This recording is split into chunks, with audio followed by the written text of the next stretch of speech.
Hi everyone, I'm Kim Cole with the Community Foundation of Morgan County. As many of you know, we are starting a giving circle called 100 Women Who Care this year. We have a very special guest from Johnson County today, Nicol Spradlin. Hi, Nicole. Hi. Nicole was a founding member of Johnson County's 100 Women Who Care, which was started 10 years ago. She is now the steering committee chairman and has been for several years. And we want her to share with us how awesome this group has been in their community and why we need to all join in. Nicole, tell us a little bit about yourself.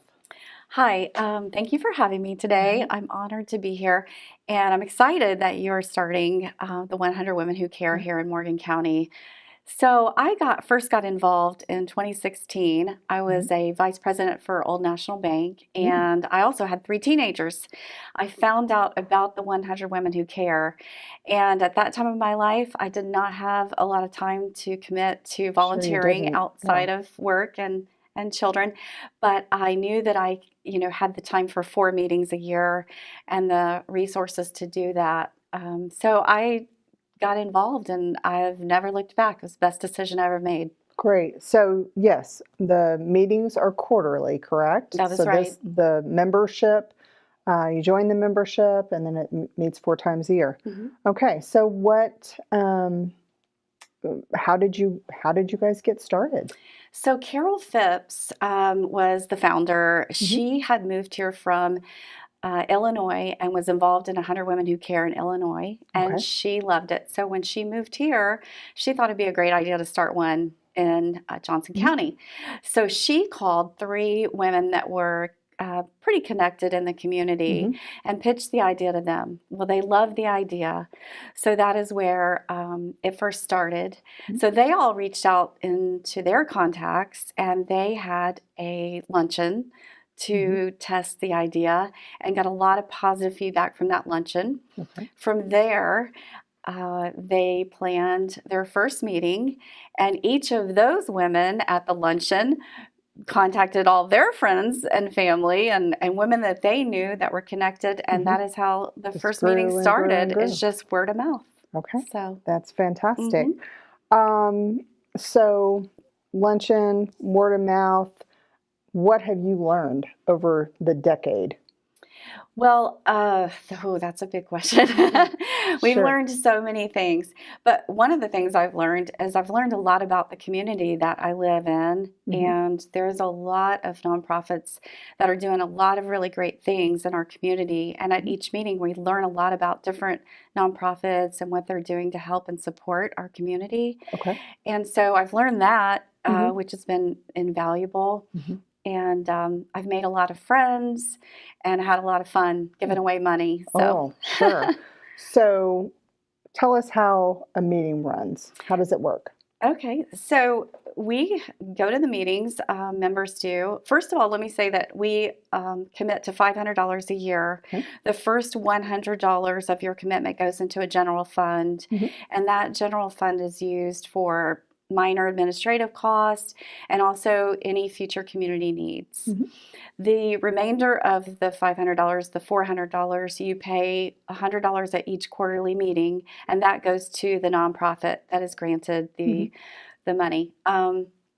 So at each meeting, each member can nominate a nonprofit and then advocate for that nonprofit. If the name is pulled from a purse, we actually use a purse to put the names in, and we draw 3 names that night. They have 5 minutes, each nonprofit does, to pitch why we should give our money to them, what they're going to use it for, and how it will help Johnson County residents. And so once we've listened to all 3 of the nonprofits, then we vote on who we feel like would be the best use of our personal funds, and so it's an individual vote.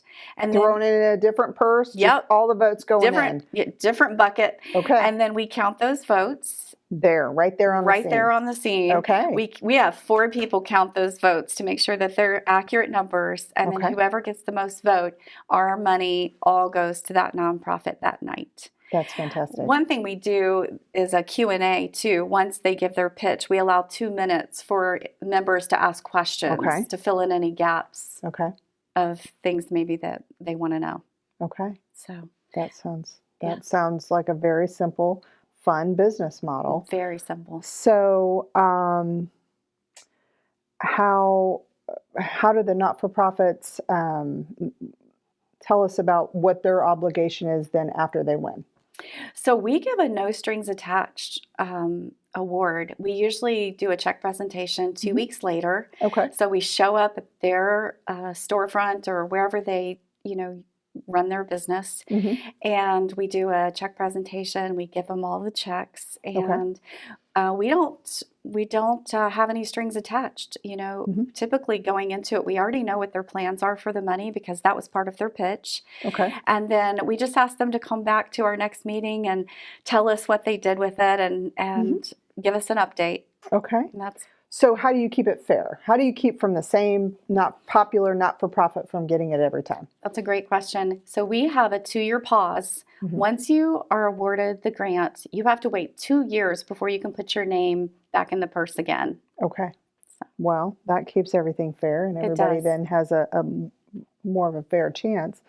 So I love it. I love the business model. I came to one of your quarterly meetings last year, and it just seems like a wonderful organization, not just for collaborating with other like-minded women, but just a really great way to use a nominal amount of money, pooling the resources, and I'm sure that Johnson County has taken advantage at times of the Lilly Triple Match absolutely. to grow that fund.